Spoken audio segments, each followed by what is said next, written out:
Okay, let's talk about something that can be really freaking scary and annoying, heart palpitation. Now I know because I had them myself at one point and it really freaking freaked me out. I couldn't sleep, I couldn't think straight, and it just kept happening, especially when I exercised or trained super hard. So what is exactly are palpitations? They are these irregular heartbeats that come and go. And there are a bunch of different things that can actually trigger them, like stress, anxiety, caffeine, nicotine, not hydrating properly with water, low blood sugar, fever, hormonal changes, electrolytes imbalances, and even some medications. All of these things can actually mess with your heart and the electrolytes that keep it running smoothly. And speaking of electrolytes, let's focus on one particular, magnesium. See, when you have too much caffeine, for example, it can actually flush out important minerals like calcium, magnesium, potassium, and zinc from your body. And those first three, calcium, magnesium, and potassium, they're all part of your electrolyte balance that keeps your heart beating regularly. Now you might be thinking, but wait, I take magnesium supplements every day. So I should be fine, right? Well, not necessarily. Here's the problem.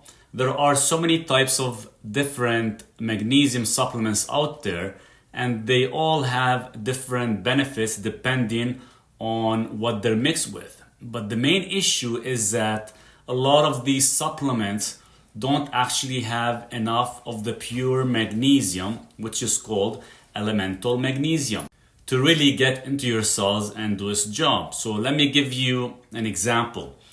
So you're taking a magnesium supplement that's combined with glycinate or citrate or taurate or even oxide. See, these are all different forms of magnesium, and each one was created to actually help with a specific issue in the body. But if you really look at the details of these supplements, like asking a company for a, let's say, certificate of analysis, you might find that the actual amount of elemental magnesium is less than 20%. So if you're taking a capsule that says 450 milligrams of magnesium, your body might not be absorbing much of it at all. Plus, once magnesium is absorbed, it only stays in your system for about 2 to 4 hours. That's why you need to take magnesium multiple times a day to really get into your cells. And this is why I wrote an ebook about how to properly saturate your cells with the right kind of magnesium, which is ionic magnesium chloride. See, this form has over 60% elemental magnesium, and it's much easier for your intestines to absorb. But let's get back to the palpitation. See, when you don't have enough magnesium, almost everyone will get some kind of irregular heartbeat, especially palpitations. And after magnesium, potassium is the next big one.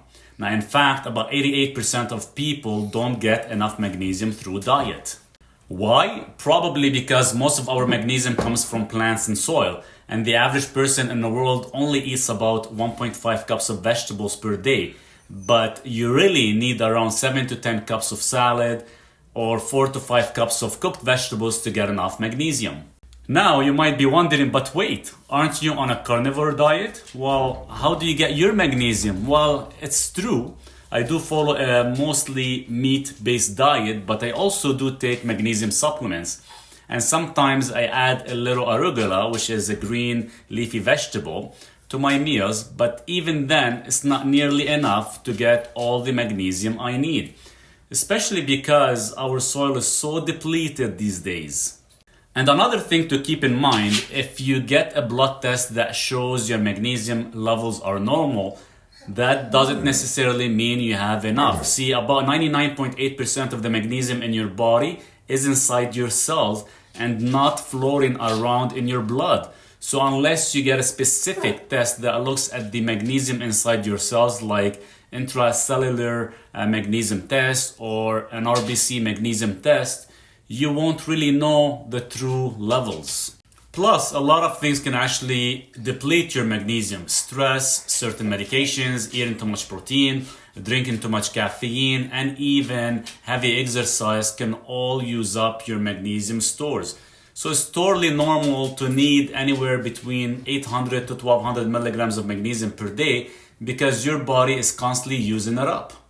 And that's why, in addition to the advice in my ebook about saturating your cells with magnesium, I also talk about the importance of digestion. See, one simple trick is to add a tablespoon of apple cider vinegar after every meal. This helps create the right acid balance in your small intestine so you can actually absorb more magnesium.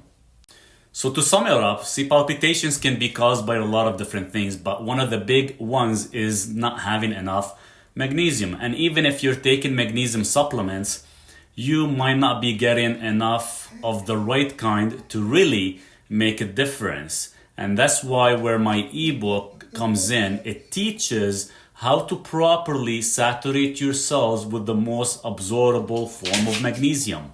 But it's not just about supplements, it's also about eating right, managing stress, and taking care of your digestion. All of these pieces work together to keep your heart healthy and beating regularly. And I know it can be scary when your heart feels like it's going crazy. Trust me, I've been there. But with the right knowledge and the right tools, you can get your palpitations under control and feel like yourself again. So if you're struggling with palpitations, don't ignore it. Talk to me, but also consider looking into your magnesium levels and how you can optimize your intake. It could make all the difference. And hey, if you found this information helpful, please share it with your friends and family. You never know who might be quietly struggling with palpitations and looking for answers. And if anything I've said has made a difference in your life, even in a small way, please consider supporting my channel with a small donation so I can keep bringing you helpful content like this. And at the end of the day, we're all in this together. See, our hearts, our health, and our well-being is all connected. And the more we can learn and support each other, the better off we'll all be. So for sure, take care of yourself, do your research, and don't be afraid to reach out for help when you need it.